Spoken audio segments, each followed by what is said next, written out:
Hey, welcome to the No One Warned You podcast, the podcast where we have no fluff conversations about the things you should know when you're starting a business or if you want to grow a business.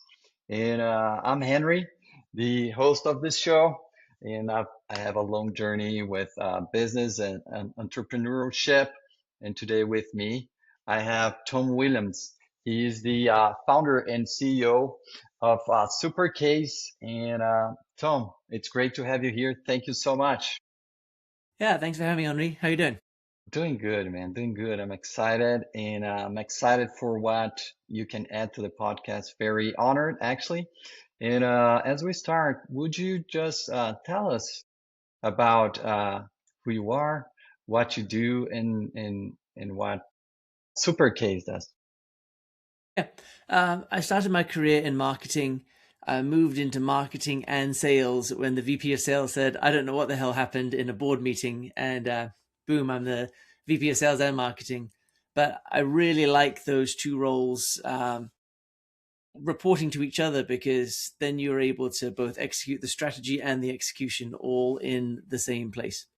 So my goal is to make sure that marketing and sales are really helping each other with the ultimate goal of making it easy for the buyer to see that there's a problem that they need to get solved and that the provider, the seller, is the most safe, least risky person to help them on that journey.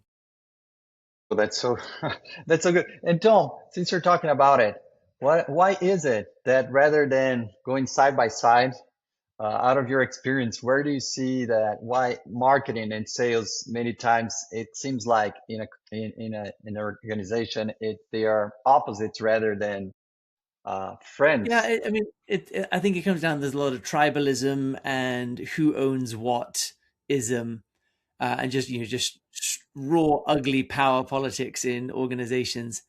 I think there's a lot of marketing sales are two very different kinds of people. I think both of them think they're smarter than the other guy, and as such, why aren't you doing it my way? So marketing will produce some fantastic thing, and sales will say, "Well, that doesn't help me at all." And meanwhile, sales will go out and just, hit the road and grind out and make it happen. And marketing will say, "Well, they're just a bunch of guys with big watches trying to grind it out. They should be more sophisticated like me." So I think there's a lot of a lot of chips on shoulders with marketing and sales. Now, great organizations understand that we're all here working together, both to make our own company some money, and then ultimately, Jesus, to fix the customer's problem. When you have that kind of organization, it's a lot easier, and that's why I kind of like it when the CRO is on top, and then marketing reports in. I've also seen different versions where maybe brand belongs to somebody different than the more targeted um, revenue marketing, but ultimately it's just a bunch of personalities. That in itself could would give us an episode. It's such a good topic. How do you bring alignment? But today, in this first episode, and just as a reminder, this is a three episode series. And stay with us. Watch the other ones. We're gonna cover some great topics using Tom's experience and insights here.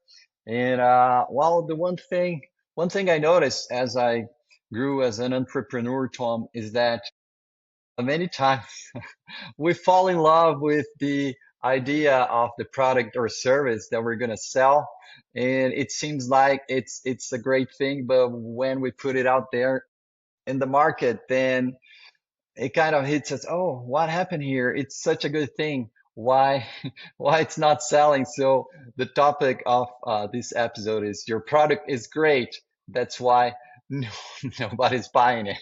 Yeah, yeah. I mean, I've seen this for years and years, and there's the manifestation of it is you do your demo, and the customer says, "Wow, I can really see the value," and you think, "Great, sold. Nothing can go wrong." But what they actually mean is, I can see the value for somebody else, not for me, and they're not buying. And this comes around for a couple of reasons, mainly because we love our products. We have spent months or years building it. We know it inside and out way better than anybody else knows it. And we know that it can do all this stuff. There's a lot of love and energy and intellectual property and value sitting in this product. Why wouldn't you buy it? And one of the big insights I had was years and years ago at Audio Precision. I was doing a demo of this audio test equipment, so super high end test equipment with lots and lots of numbers all over the place. And one of the numbers, which was the total harmonic distortion, came out just completely wrong. The number wasn't even a possible number for that measurement. The software was completely broken. And I was panicking that this engineer is going to notice, but he didn't notice. And I thought, whew, I got away with it. But actually what I realized was that he had no idea what I was doing. He had no idea what I was looking at or what I was talking about, or he wasn't paying attention. And that was kind of one of the first realizations that just showing your stuff is probably the last thing you should be doing rather than the first thing. But the problem is that it's really easy to show your stuff because you love it, you know it really well. It's a lot easier to talk than to listen. And all those factors come into play of, I say, I'll do my light discovery. So, Henri, I hear you have a problem. And then immediately, let me show you my stuff. Let me show you my stuff. So you want to do that. What the customer really wants, and I love this phrase, I don't need a drill, I need a hole. So if you can possibly put yourselves in the shoes of the customer and figure out, let's talk about that hole. Do you really need a hole? What size of hole do you need? Do you want like a rough hole, or do you want a really smooth hole? Like what kind of hole do you need, and why do you need it? And best of all, maybe you don't need a hole. Maybe you need a command strip, which would be even better than a hole because then you don't destroy your wall. That is real selling. It's really understanding the customer's problem, but it's difficult. And the biggest challenge about it is you can't walk into a 15-minute discovery call and say, so what keeps you up at night? Because imagine that every salesperson in the world just called the prospect, and the prospect took every call. Like, so what keeps you up at night? You're answering that 15 minutes every hour. You'd never get any work done. So you can't just ask them what your problem is. You need to come in with a very strong point of view as to what probably the problem is. It should be 60% they recognize it, and 40% they're like, oh, what do you mean? So that they can see, okay, this guy knows what he's talking about. He's identified some aspects of the problem, but now he's saying something that I'm not familiar with. Maybe I should listen on the back of that 60% of credibility. Maybe I should listen to the other 40%. And as far as you can get into what is the problem and what's the cost to them of not doing anything, the more you can get that figured out and dialed in, then really how do I fix it is a secondary discussion, because they're not going to go anywhere else. If you're the one who identified the problem with them, help them understand the root cause of the problem, and understand the impact of not doing anything, of course they're going to go with you to fix it. And then really, I think that the demo of your software, it should be the last. So I do say this. I flash up a quick demo of the software just to make sure everybody knows, okay, this is the context that we play in. This is the area that we work in. Like, we're in the hole making business, not some other, like, we make pies. We're in the hole making business. We're talking about holes. But I just show just as a reference, just for context, right? Briefly. As a context setter, I do have software. I do have a solution that could possibly be used. It also is a good teaser because ultimately, and this is the irony, the buyer doesn't really want to talk about their problems. The buyer thinks they understand their problem, and the buyer just show me the goddamn software. Just look, and I will determine if it's useful for me or not. The problem with that is, as a seller, you're taking the power out of your hands to control the conversation and show them the good bits of the software. And then you're also at risk of not really qualifying if they really have a problem. And the reason you want to do that is, how much energy should I put into this? So early on, you want to figure out, is this really an urgent and important problem for this customer? Do they realize it's an urgent, important problem for the customer? And can I actually fix this root cause? Because there can be different causes of a problem, some of which you can help with, like absolutely, and some of them you can peripherally help, and some of them, like you said, there's nothing I can do. I can't help you with that size hole, even though you want one, like you want a hole this big, I can't do that. And so you want to be able to get out real quick and be on to the next one. And so jumping into that, and I think you touched a bit with what you said, but where is the line between here's what I do and here's what you need and how to get it right? I actually like this. I like this approach of buy versus build.